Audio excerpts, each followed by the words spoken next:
Colleagues, I rise to oppose this misguided and harmful legislation before us. So last week was my very first week on the House floor, and so you'll have to forgive me that this is my first speech, and I'm a little bit nervous. And while many have tried to prepare me for the fast pace and chaos that can be lame duck, nothing could prepare me for this misleading and deliberate attempt at usurping the will of the people. It is hard enough to provide for families and to deal with the daily stressors of life without the anxiety that comes with living paycheck to paycheck. We have a responsibility to promote policies that lift up Michiganders into the middle class. That means being able to cover basic necessities, like putting food on the table, gas in your car, and school supplies in your child's backpack. This legislation is a slap in the face of every person who agrees that we should take care of workers.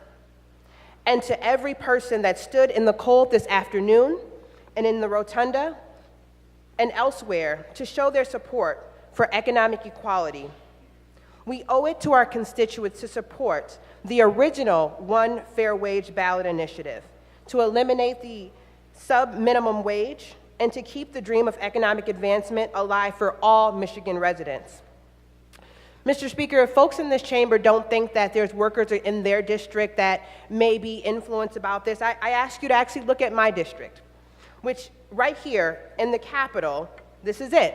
Welcome to Lansing. And I know that there are members in this chamber that frequent businesses in my community, restaurants and bars and coffee shops.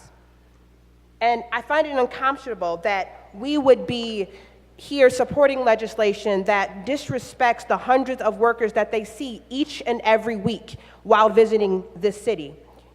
Reinforcing this outdated system prevents working families, particularly women and people of color, from earning a decent minimum wage and becoming a part of the middle class that we all want to be a part of. Research has overwhelmingly proven that eliminating the sub-minimum wage drastically reduces poverty rates for women and people of color, and it often leads to a more equal treatment for women in the workplace.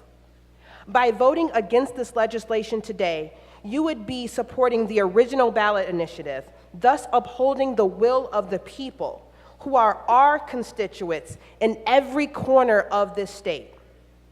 Colleagues, I am asking you to listen to your constituents and hear their voices above the noise around you, above partisanship and above political motivations behind any lame duck agenda. I hope you will join me in voting no on this bill and instead supporting our service industry workers and bringing economic equality of hardworking men and women throughout this state. Make it a reality. Thank you.